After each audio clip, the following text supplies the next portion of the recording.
안녕하세요. 40대 미혼부입니다.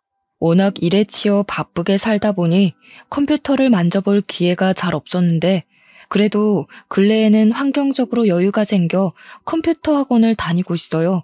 사람은 역시 아는 만큼 다룰 줄 안다고 마우스 클릭도 잘할 줄 아니까 세상이 얼마나 발달했는지 감탄을 많이 했네요. 컴퓨터 속 세상이 제가 발악하면서 살아왔던 지난 세월보다 훨씬 많은 사연을 담고 있더라고요. 저도 나름 기구한 삶을 산 사람인데 아들 추천으로 이런저런 커뮤니티 동영상을 보다가 사연을 알게 되었어요. 이래서 애들이 컴퓨터나 휴대폰에 빠지는구나 그런 생각을 했을 만큼 그날 하루 다양한 사연에 빠져 있었습니다. 저도 올려볼 수 있다는 소개글을 읽고 컴퓨터 배운 김에 제 이야기를 한번 들려드리려고 해요. 제게는 고민 없이 제 목숨을 내어줄 수 있는 자랑스러운 아들이 하나 있습니다. 제 나이 20대 초에 한 번의 실수로 아들이 생겼는데 엄마 되는 사람은 저와 같이 100년 해로를 바라는 것 같더니 출산 후 도망을 쥐도 새도 모르게 도망을 쳐버렸어요. 당시 저도 무척 어린 나이였고 아이를 키우는 것에 아무런 지식이 없었던지라 솔직히 아이를 품에 안았을 때 기쁨보다 막막함이 우선이었습니다. 솔직히 보육원에다가 아기를 맡길 생각까지 했었어요. 지금은 당연히 얼토당토 안 한 생각이나 당시에는 그만큼 마음고생을 많이 했습니다. 그러나 차마 그런 짓까진 못했어요. 말이 좋아 보육원에 맡기는 거지 그건 그냥 제 아들을 제 손으로 버리는 게 아닙니까? 결국 저는 아들이 저를 보는 눈빛에 발목이 잡혀 남의 손에 아들을 맡기지 못했고 제 사정을 이해 못해주던 가족들에게 어쩔 수 없이 데려가야 했습니다. 근데 하필 그 시점 저는 또 군대를 가야 하는 사정이었어요. 제 아들을 한 번도 사랑의 손길로 보듬어 준 적 없는 가족들 곁에 아들만 두고 가야 하는 상황이었습니다. 그래서 저는 휴가를 받으면 무조건 잽싸게 집에 와서 아들 곁에만 꼭 붙어 있었어요. 만날 때마다 쑥쑥 커져 있는 아기가 너무 신기했고 또 저를 닮아가는 것 같아서 마음이 괜스레 이상했죠. 그런데요. 제가 저녁이 점점 다가오고 휴가를 더 자주 낼 수 있게 되어서 알게 된 건데 이상하게 아들 태도가 어딘가 모르게 눈칫밥을 먹고 사는 애처럼 늘 조용하더라고요. 특히 누구 하나 큰 소리만 치면 움찔움찔 놀라면서 금세 울음을 터뜨렸습니다. 그 모습이 마음에 걸려 저는 저녁을 앞두고 더더욱 복무에 제대로 집중하지 못했던 기억이 납니다. 저녁이 겨우 한 달 남았을 땐 저녁까지 무한한 세월이 걸리는 느낌이었어요. 그렇게 저녁을 하고 연락할 정신도 없이 바쁘게 본가를 찾아갔던 날 저는 가출을 하게 됩니다. 저는 그래도 저 없는 동안 우리 아들을 봐준 부모님과 누나네 부부에게 감사한 마음을 갖고 양손 가득 소고기를 사들고 갔는데요. 엄마! 얘 또 오줌 쌌어. 야, 울지 마. 누굴 닮아서 이렇게 시끄러운지 모르겠네. 손대기 싫으니까 엄마가 갈아입혀. 걘 누굴 닮아서 그렇게 오줌을 질질 싼다니? 도망갔다는 어미년 닮은 거 아니야? 하필 만나도 이상한 여자를 만나가지곤 그냥 밖에다 앉혀놔. 우리 집은 주택이었어요. 그래서 열린 창문을 통해 우리 아들이 가족들에게 무슨 취급을 받고 있는지가 고스란히 들렸습니다. 발걸음을 꼼짝하지 못하고 충격에 휩싸여 있을 그때 누나가 내복바람인 제 아들을 데리고 현관 밖으로 나왔다가 저랑 정통으로 눈이 마주쳤어요. 누나는 깜짝 놀라서 소리를 빽 지르더라고요.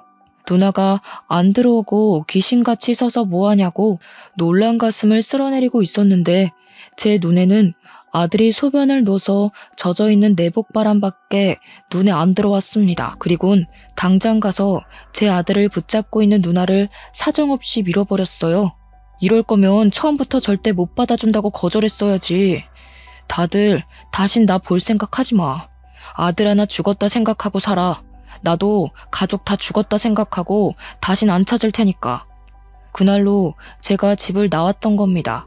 아들을 데리고 대책 없이 가출을 한 거죠. 제가 애 옷 좀 사입혀달라고 군대에서 모은 돈을 가족들한테 보내주기도 했는데 정작 아들에겐 내복 두세 벌 말고는 입을 옷도 없더라고요. 당시 제법 추운 날씨였음에도 저는 할 수 없이 제 옷으로 아들을 칭칭 감아선 집을 떠났습니다. 그리고 가족 주려고 사왔던 고기도 다시 들고 나왔어요. 그렇게 저는 기차역을 갔고 아들이랑 같이 지방 내려갈 방편을 알아봤어요. 그러면서 제겐 짐이었던 소고기를 기차역 주변에 구걸하고 있는 노숙인들에게 기부하고 기차에 올라탔었습니다. 그렇게 향한 곳이 인천에서 마산으로 가는 길이었어요. 그 뒤로 저는 아들과 함께 거의 마산에서 세월을 보냈습니다. 가족들에게서 도피는 했지만 문제는 돈이었어요. 일단 저는 당장 집이 필요했고 그러려면 당연히 돈이 제일 필요했죠. 그래서 일을 하기 위해 아들을 어린이집에 맡겨야 했는데 그것마저도 돈이잖아요. 기세등등하게 제 아들을 집에서 빼내왔지만 정작 제 손으로 할 수 있는 건 아무것도 없는 상황이었습니다. 너무 막막해서 마산역을 함부로 못 떠나고 있었는데 그 와중에도 고마웠던 건 아들이 울지를 않았다는 거예요. 대신 아들이 얼굴이 꽁꽁 얼어서 붉어져 있더라고요. 일단은 추운 밤을 해결할 곳이 먼저라 생각했습니다. 있는 돈 없는 돈을 다 털어 여관방을 하나 잡고 그렇게 아들을 재웠어요. 그리곤 잠잘 시간이라도 줄여 구직 활동을 하기 위해 여관방 주인에게 컴퓨터를 잠시 부탁했고 독수리 타법으로 이것저것 검색을 해봤습니다. 그러다 발견한 게 애 딸린 미혼부에게 지원해주는 한부모 지원센터였어요. 수입만 적정선을 넘지 않으면 충분히 일을 하면서도 경제적 지원과 아이 학습 지원을 받을 수 있더라고요. 그렇게 저는 아들을 지원센터에 맡기면서 그 시간에 죽어라 일을 했어요. 제 입으로 들어가는 건 거의 신경 쓰지 않고 아들만 열심히 키웠습니다. 주야장천 일용직만 뛰다 보니 어느 날엔 동료들에게 추천받아 수산물을 운송하는 일을 소개받게 되었는데요. 그게 한탕 뛰면 30만 원이더라고요. 물론 물고기를 옮기는 일이라 몸이 힘들 수 있겠지만 제겐 일당 30만 원이 너무 고마운 제안이었습니다. 저는 그걸 업체에 부탁을 해서 현금으로 받았고 차곡차곡 모아 끝내 작은 방 하나를 얻을 수 있게 되었어요. 아들은 그때쯤에 마침 어린이집을 갈 수 있는 연령이 되었어요. 당시 저는 투자해서 돈을 불릴 만한 여유가 되는 사람은 아니었기에 무식하게 돈을 안 쓰고 모으는 것밖에는 몰랐는데요. 그 때문에 제가 아들을 마주할 시간은 극히 적었지만 그래도 아들이 남들에게 뒤처지지 않게 학교도 보내줄 수 있었습니다. 당연히 학원도 보내주었고요. 그렇게만 일하면서 앞만 보고 살았더니 어느새 우리 아들이 중학생 나이가 되어 있더라고요. 문득 그 사실을 깨달았을 땐 제가 맨 땅에 헤딩하듯 가출해서 고군분투하며 살았던 세월이 주마등처럼 지나가더군요. 여관방도 겨우 하룻밤밖에 못 지낼 돈밖에 없던 저는 어느덧 아들에게 투룸 오피스텔을 선물할 수 있는 아빠가 되어 있었어요. 제가 앞만 볼 수 있었던 건 다 아들 덕분이었습니다. 아들이 없었다면 저는 아마 제 손으로 집을 장만하는데 더 오랜 세월이 걸렸을 거고 이만큼 제 시간을 책임있게 보내지 못했을 거예요. 앞으로 우리 아들에게 더 큰 집을 선물해주고 싶었고 나중에 결혼하면 신혼집까지 해줄 수 있을 만큼 돈을 벌고 싶었습니다. 그런데 문제가 좀 있었어요. 경제적으로 안정되면 가족 또한 안정될 거라는 제 생각과 달리 가정의 평화와 부자 관계는 비례가 되지 않는다는 걸 알았어요. 제가 일 때문에 바빠서 쉬는 날 아니고는 아들이랑 아침 밤으로밖에 만날 시간이 없었는데요. 그래서 어린 아들은 제가 쉬는 날을 좋아했고 늘 저를 기다렸습니다. 그걸 알아서 저는 그날만 되면 꼭 아들이랑 외식하거나 아들이 좋아하는 걸로 배달을 시켜 먹곤 했어요. 그런데요, 이렇게 저와 함께 시간 보내는 걸 좋아하던 아들이 어느 순간부터 약속이 있다고 자주 나가더라고요. 원래 사춘기가 되면 부모란 존재가 자식들의 우선순위에서 밀려난다고 하잖아요.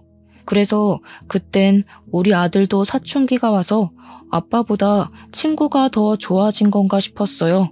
아쉽긴 했지만 제가 아들이랑 같이 못 있어주는데 친구라도 잘 사귀면 안 심심하니까 아들이 외출한다고 하면 족족 다 허락해 주었습니다.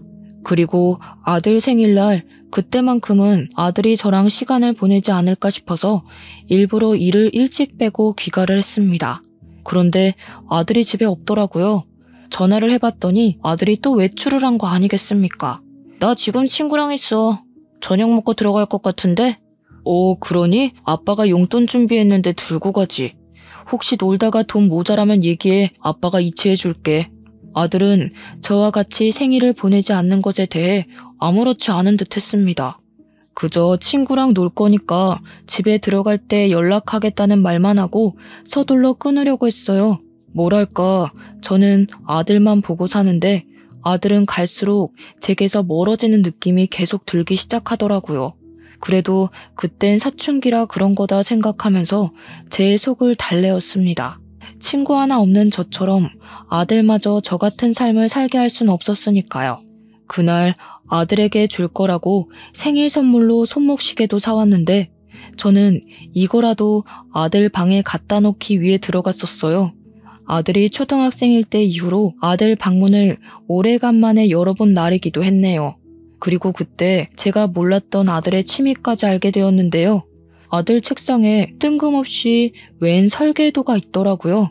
대충 설계도만 봤을 때는 계집인가 생각했습니다.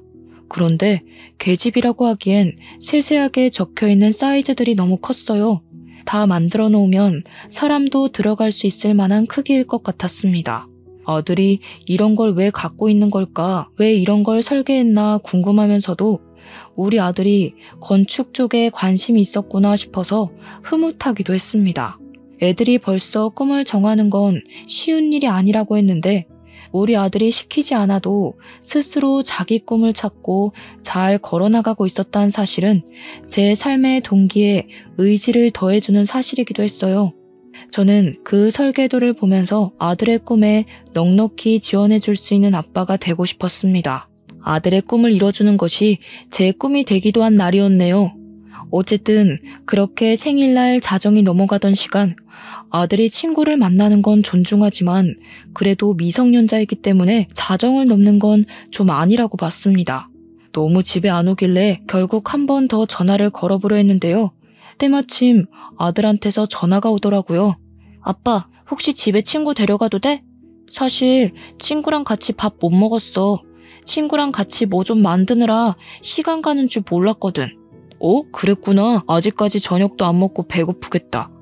아빠가 짜장면 시켜줄 테니까 데리고 와. 친구는 가족들한테 허락 받았대? 가족이 없대. 아들이 짧게 대답하는 그 소리에 순간 많이 당황했어요. 그리고 곧 가족이 없다는 말이 남일 같지 않더라고요. 저는 흔쾌히 아들의 부탁을 허락했고 그 시간까지 아직 밥도 제대로 못 먹었다는 말에 늦게 하는 중국집까지 찾아서 배달을 시켜놓았습니다. 한 30분 지났을까요? 아들이 귀가를 했는데요. 그날 제가 얼마나 놀랐는지 모릅니다. 아들이 데려온 친구를 보고 기함을 할 수밖에 없었어요. 아들 친구는 아들 또래의 중학생이 아니라 웬 나이 많은 노숙인이었거든요. 제가 당황해서 마중 인사를 하다 말고 굳어버리자 아들이 제 눈치를 봤습니다. 아빠, 내 친구야. 할아버지 나쁜 사람 아니니까 걱정 마. 할아버지도 인사해. 우리 아빠예요. 아들 말에 노숙인은 쓰고 있던 모자를 벗으며 제게 고개를 숙였습니다. 너무 놀라서 몰랐는데 보니까 노숙인이 들고 있는 모자가 제가 아들에게 선물로 줬었던 모자더라고요. 뿐만 아니라 노숙인은 착용하고 있는 목도리와 기마개의 장갑까지 전부 제 아들 것으로 보이는 걸 착용하고 있었습니다. 그걸 보면서 무어라 정의 내릴 수 없을 만큼 기분이 굉장히 혼란스러웠지만 제 허락이 안 떨어지자 머뭇거리는 둘을 보고선 일단 들어오라고 했습니다. 그리고 이미 차려놓은 중국 음식을 대접했어요.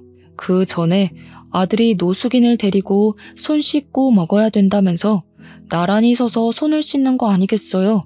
솔직히 나이 참한 할아버지와 손자였지 둘이 대화하는 건 아들 말대로 친구 사이 같아 보였습니다. 노숙이는 배가 많이 고팠는지 짜장면을 허겁지겁 비우고 밥까지 비벼 먹었어요.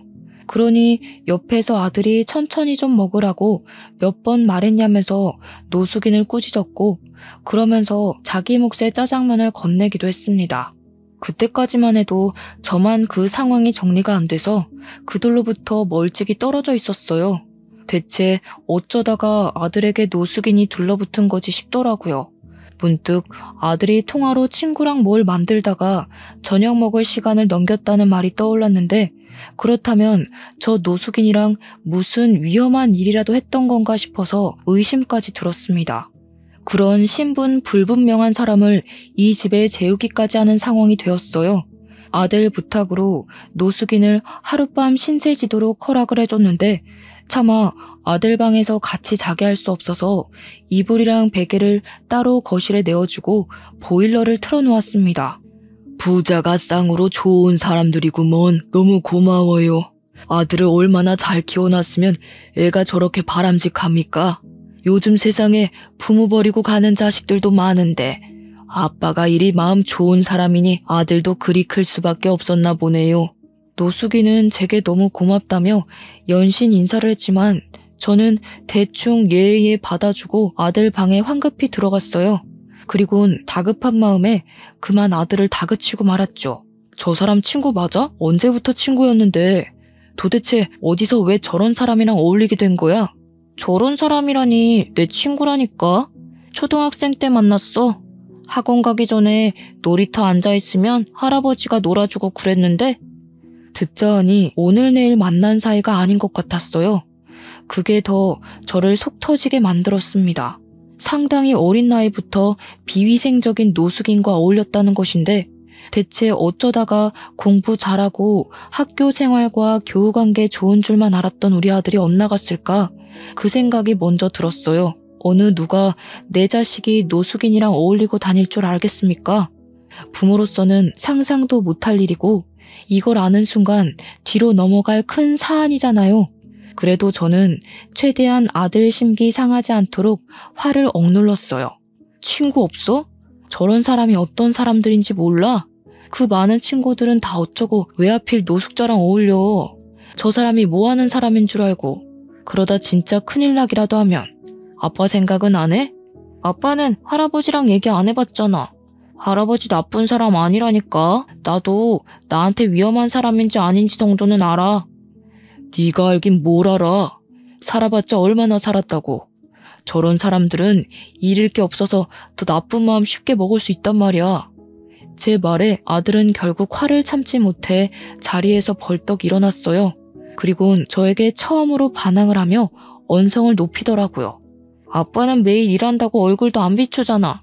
솔직히 할아버지보다 아빠 얼굴 보는 게 더 힘들거든? 아빠가 돈 번다고 그러는 거 알겠는데 그래서 나도 아빠한테 불만 숨기고 아무 말 안 하잖아. 그럼 아빠도 내가 누굴 사귀든 신경 꺼야지. 할아버지는 유일하게 나한테 관심 가져주는 사람이라고. 아빠는 내가 학교 생활 어떻게 하는지 궁금해하지도 않잖아. 그 순간 뜨끔했습니다.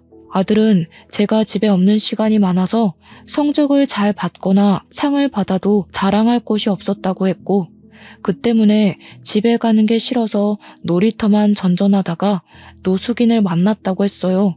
자기가 받은 성적표랑 상장을 제 방에 가져다 놨었다고 했지만 일하면 쓰러져서 잠에 들기 바빴던 저는 그걸 전혀 보지 못해 알지 못했던 겁니다. 아들 나이에는 성적표로 인정을 받고 안 받고가 제법 중요한 요건인가 보더라고요.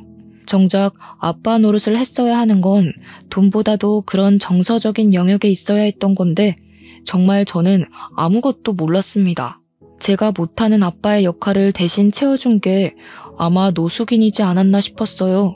노숙인만이 아들을 인정해주면서 천재라고 잘 컸다고 칭찬을 해줬는데 아들은 그게 너무 고맙고 좋아서 이것저것 자랑을 더했고 그러다 보니까 주기적으로 만나게 되었다고 했어요. 그 말을 듣는데 아들을 나무라다가도 제 스스로 돈만 생각하느라 아들 마음을 신경 못 썼다는 것에 죄책감이 밀려왔습니다. 하지만 그건 그거고, 그렇다고 아들이 정체불명의 노숙인을 어울리게 두는 건 솔직히 부모로서 용납이 안 되었어요. 무슨 이유인 간에 노숙자는 안 돼. 안 그래도 아빠가 항상 살펴봐주지도 못하는데 네가 계속 노숙자랑 어울리면 걱정이 되겠어 안 되겠어? 아빠가 하루 종일 걱정하고 일도 손에 안 잡히고 그러면 좋겠어? 내일부턴 만나지 마. 알겠니? 싫어. 아빠가 언제부터 나 신경 썼다고. 그냥 평소처럼 내가 뭘 하든 어디서 어떻게 지내든 관심 갖지 마. 아빠가 나 먹여주고 키워준다고 해서 내 인생까지 통제할 권리는 없어. 아들은 노숙인에 대해서 진심이 있기라도 한 듯 제게 대들었습니다. 이게 진심인 건지 아니면 제가 자신이 가진 것에 대해 무작정 부정적으로 봐서 느끼는 반감인 건지는 모르겠어요. 이러나 저러나 저는 난생 처음 아들이랑 다퉈봤고 그 다툼은 그저 노숙인으로 인한 일시적인 순간이라고 생각했습니다. 그런데 저는 그날로 아들과 남보다 못한 사이가 되어버렸어요. 우리 다투는 소리가 밖으로 새어갔는지 현관문 소리가 나길래 저랑 아들이 목소리를 일체 멈췄었거든요. 저희 둘의 극단적인 상황에만 신경 썼다 보니까 밖에 노숙인이 들었을 수도 있겠다는 생각을 미처 못한 거예요. 설마 싶어서 나가봤더니 역시나 그 노숙인은 이미 집을 떠나고 없었습니다. 심지어 아들이 줬던 모자랑 목도리, 장갑 이런 거 다 가지런히 놓고 나갔어요. 이게 바로 저와 아들이 남과 같은 사이가 되어버린 이유입니다. 아들은 그때부터 저를 극도로 미워했고 멀리하기 시작했어요. 아마 사춘기가 더 심해져서 저를 투명인간 취급했을 겁니다. 제가 항상 아들이랑 같이 겸상을 못하기 때문에 아들이 집에 오면 간단한 요기를 할 수 있도록 이것저것 사놓는 편이었거든요. 아들이랑 싸워도 저는 아빠니까 제 자식 입에 들어가는 것들이 중요하잖아요. 그래서 변함없이 행동을 했을 뿐인데 아들은 제가 사놓는 걸 손대지도 않거나 새 것 그대로 쓰레기통에 버리기만 했습니다. 집에서 밥도 안 먹는 건지 제가 해놓은 밥은 말라만 갔어요. 뿐만 하겠습니까? 제가 용돈하라고 돈을 이체시키면 다시 제게 돈을 도로 돌려주기도 했어요. 학교에서 급식을 먹는다고 하지만 그래봤자 한 끼잖아요. 용돈도 반납하고 집에 사놓은 음식도 손을 안 대는 거면 밥을 한 끼만 먹는다는 건데 한참 성장할 나이에 영양적으로 부족할 것 같더라고요. 주말에는 아주 아침에 나갔다가 아주 밤늦게 들어오거나 방에서 밥도 안 먹고 공부만 했어요. 그럴수록 아들 건강이 걱정되더라고요. 제가 화해를 시도해도 아예 말을 할 기회조차 주지 않으니 저는 아들이 스스로를 해치는 걸 보면서도 아무것도 할 수가 없었습니다. 그나마 아들이 학교는 간다는 걸로 위안을 삼을 수밖에 없었죠. 군대를 전역하고 저는 정말 아들 하나만 보고 살았습니다. 아들 잘 될 일만 생각하며 버텨왔는데 정작 실상은 그저 제가 아들 핑계를 대고 제 인생을 자기 위로하고 있지 않았나 싶더라고요. 문득 깨달았어요. 내 아들이란 이유만으로 내 마음대로만 주무르고 있었구나 라고 말이죠. 하지만 제가 깨달았을 땐 이미 부자 관계가 너무 멀리 벌어졌을 때였어요. 그러길 벌써 1년이 지나 아들은 중학교를 졸업할 나이가 되었습니다. 그때쯤엔 이미 사이좋던 저와 아들의 관계는 눈 씻고 찾아볼 수 없는 분위기였고 이미 나빠질 대로 나빠져서 고착되었어요. 그렇다고 부모가 돼서 자식 졸업식까지 모른 채 할 수가 있겠습니까? 그래서 제가 용기를 내어 아들에게 내일 졸업식 맞냐고 물었거든요. 그러니까 아들이 1년 만에 제게 목소리를 들려주었는데요. 졸업식 오지 말라는 딱 그 한마디만 하고 방에 들어가 버리더라고요. 그래서 고민을 많이 했습니다. 그날 밤은 참 생각이 많아졌어요. 잠도 안 와서 오랜만에 담배를 피울까 하고 슈퍼를 가려고 했습니다. 대충 외투만 걸친 뒤 슬리퍼를 신고 나왔는데 누가 저희 집 문고리에다가 웬 종이 가방을 걸어놨더라고요. 뭔가 싶어서 주위를 둘러보다가 안을 봤더니 새 휴대폰이었어요. 그리고 그 안에는 정갈한 글씨체로 적힌 쪽지가 들어있었습니다. 그 쪽지를 보고 저는 급히 1층으로 내려갔어요. 그리곤 주위 사람들을 둘러보면서 한 인형을 찾기 위해 바삐 뛰어다녔죠. 아무리 돌아다녀도 휴대폰을 주고 간 사람을 찾을 수가 없었어요. 쪽지를 다시 봤습니다. 쪽지에는 제 아들 이름이 적혀 있으면서 아들이 갖고 싶어 했던 휴대폰이라고 아들이랑 꼭 화해하라는 내용이 적혀 있었어요. 그리곤 마지막에 작은 글씨로 이 아들만도 못한 애비야 라고 적혀 있었는데 이 사람이 누군지 알 것만 같더라고요. 분명 그때 그 노숙인일 거라고 확신했습니다. 저와 아들 사이를 같이 알고 있는 사람은 그 할아버지밖에 없었으니까요. 결국 노숙인 찾기는커녕 담배 피울 생각도 못하고 다시 집에 들어왔어요. 휴대폰이라면 진짜 비싼 제품이 아닙니까? 돈도 없는 양반이 이런 걸 어떻게 샀는지 궁금하더라고요. 그리고 한편으로는 제 자신이 또 한 번 부끄러웠습니다. 노숙인은 제가 아들에게 홀대받고 있다는 걸 아는 것 같았고 그렇다는 말은 아들과 여전히 만나고 있다는 것도 증명이 되는 말이었어요.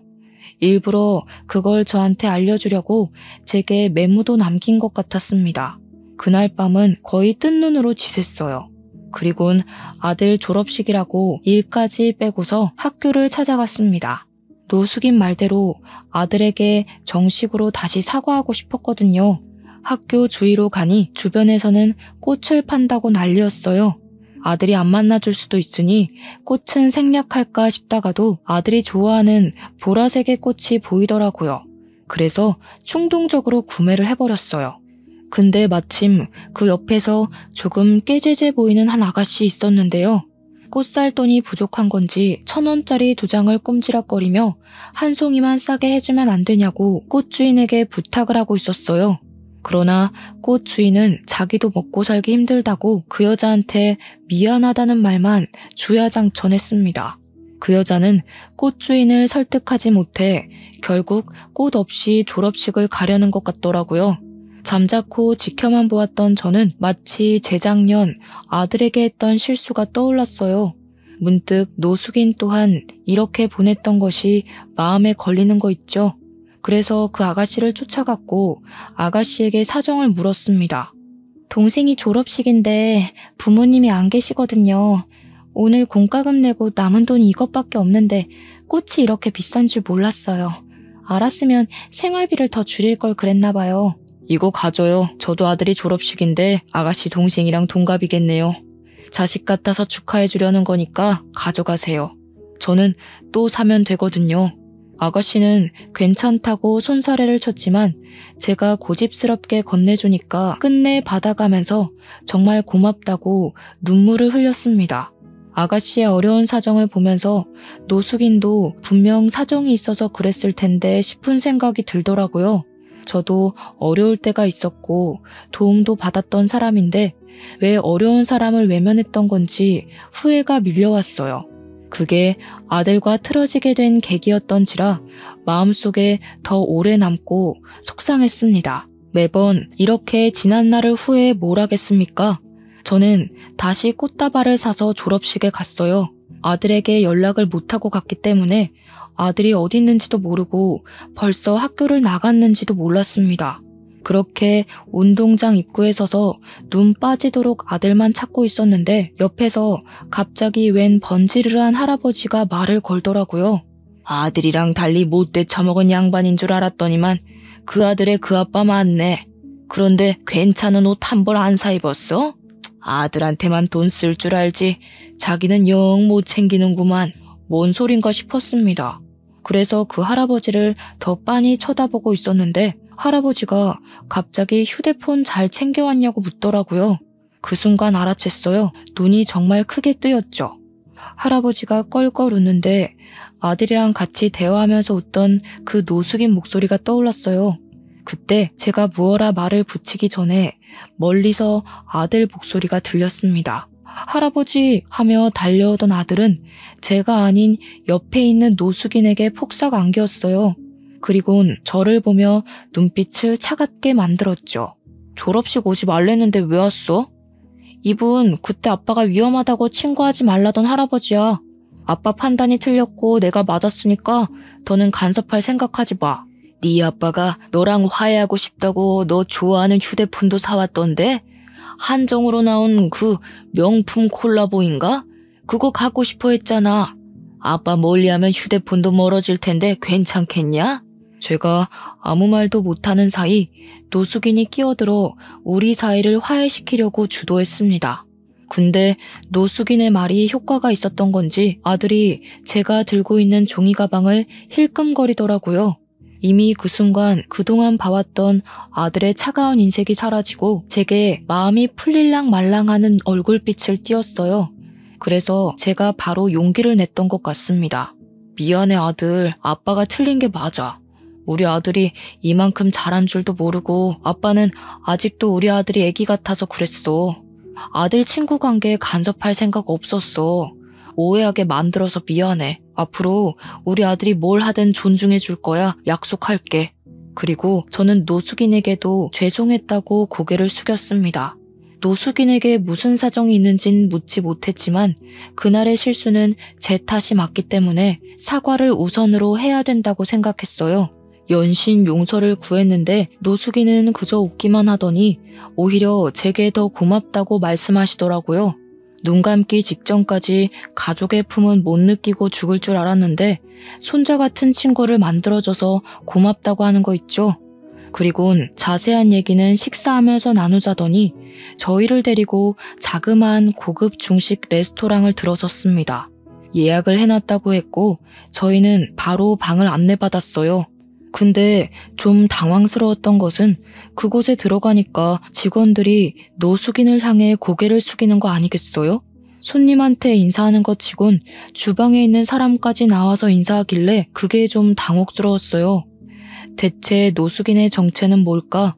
그 생각만 하면서 안내해주는 자리에 앉았고 음식은 곧바로 세팅이 되었습니다. 셋이서 먹기엔 정말 푸짐했는데 그것에 아들이 오래간만에 신난 얼굴을 보이더라고요.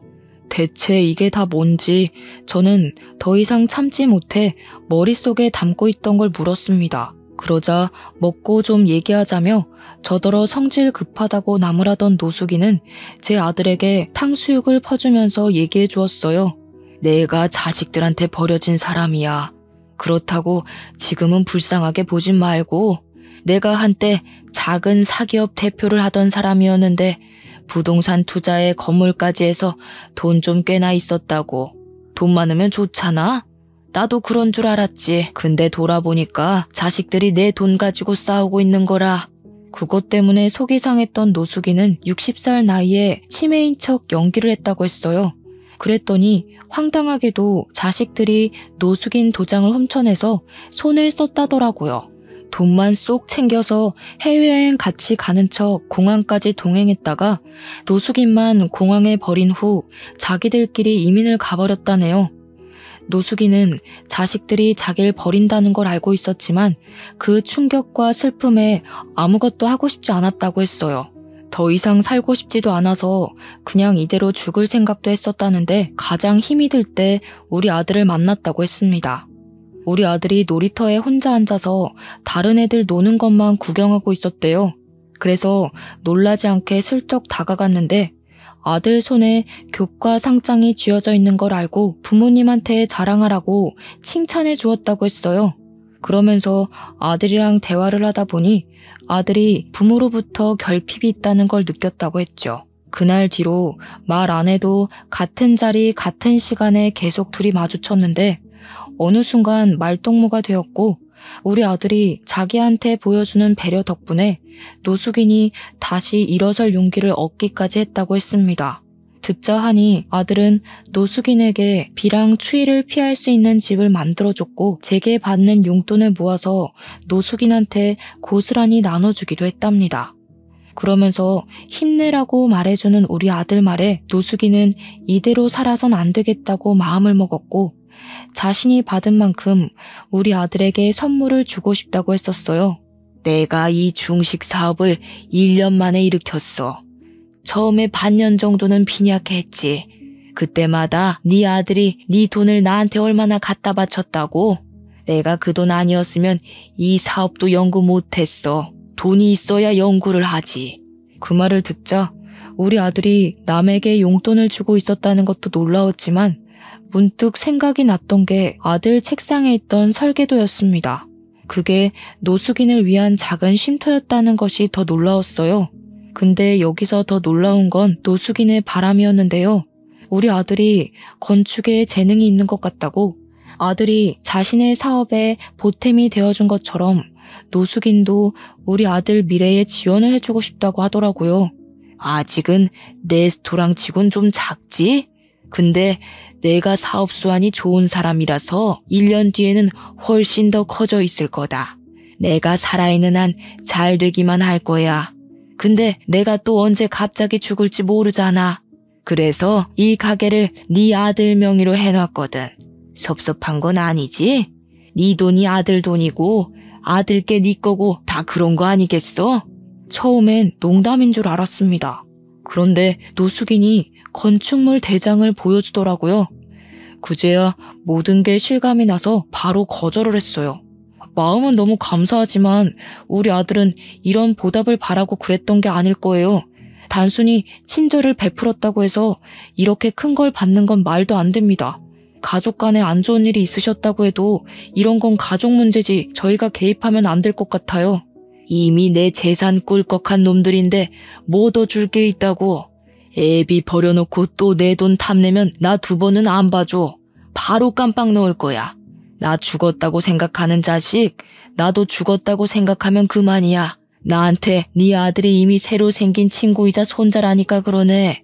노숙인의 확고한 고집에 할 말을 잃고 있었는데 옆에서 아들도 자기 좋아해주는 할아버지랑 가족하고 싶다고 하더라고요. 그 말을 듣는데 순간 움찔했어요.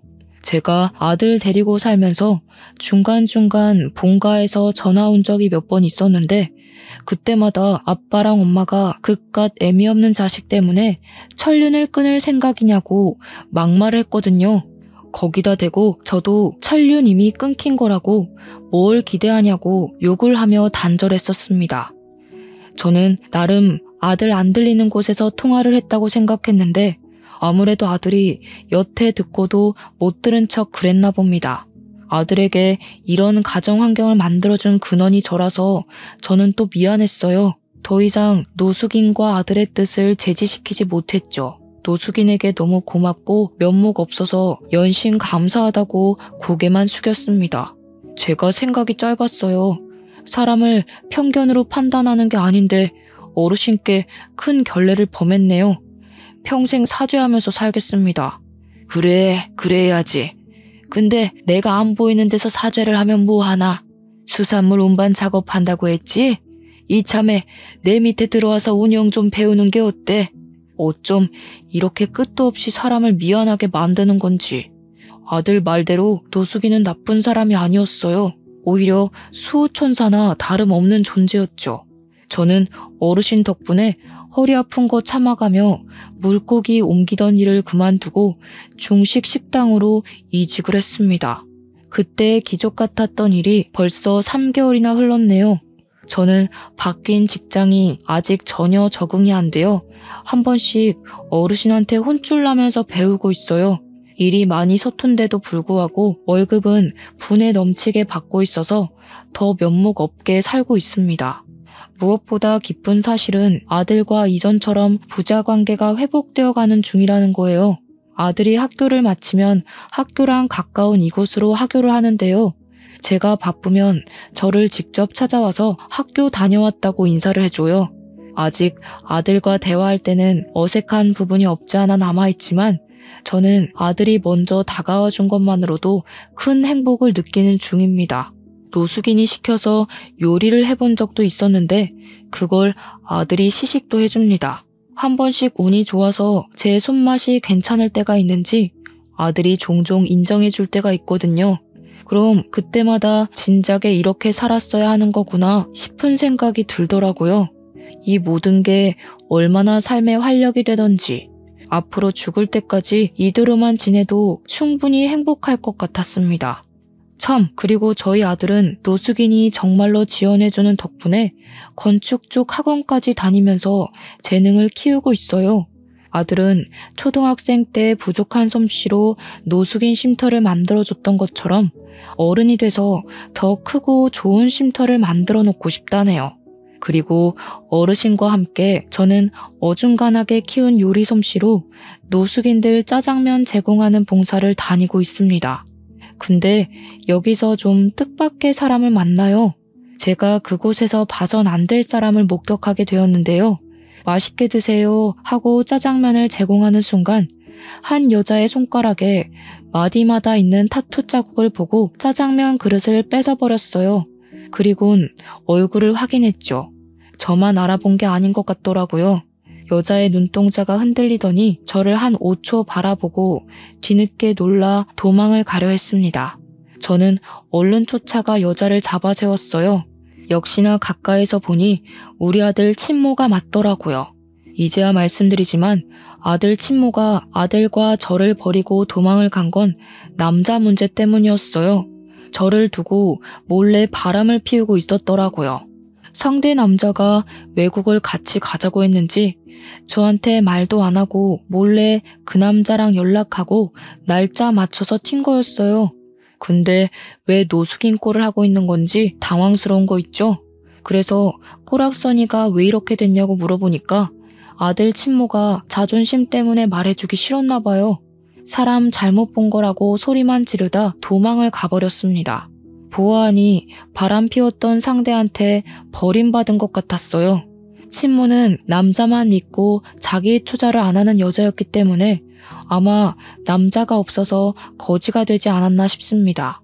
그리고 왠지 제 가족이 어떻게 살고 있는지 궁금해하시는 분 계실까 말씀드리는데요. 가족은 제가 일하는 중국집에서 마주쳤어요.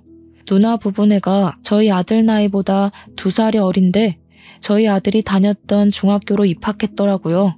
입학식 날 부모님까지 총출동해서 식당에 왔다가 저랑 마주쳤습니다.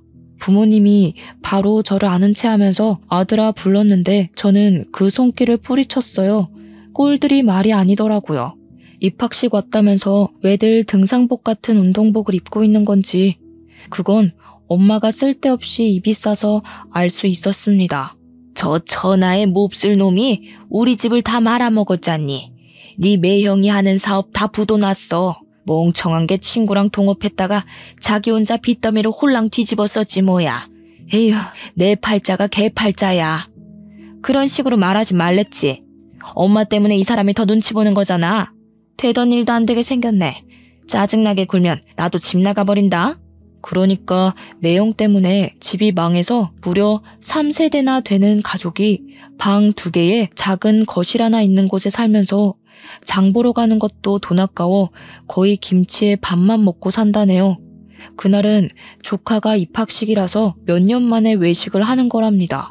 우리 아들을 잡아먹을 듯 이빨 드러내던 사람들이 서로 핥히는 말을 하고 있으니 꼴 좋다 싶었습니다. 그러거나 말거나 저는 천륜을 끊어버렸는데 무슨 상관인가요? 내 알바 아니라고 모른 척하려고 했더니 엄마가 자꾸 저를 붙잡으면서 유니폼이 좋아 보이는데 이곳에 오래 일했냐고 정직원이냐고 이것저것 관심을 보였어요. 그러자 분주한 분위기에 사무실에서 나온 노숙인은 제게 다가와 친히 엄마를 떼어내 주었습니다.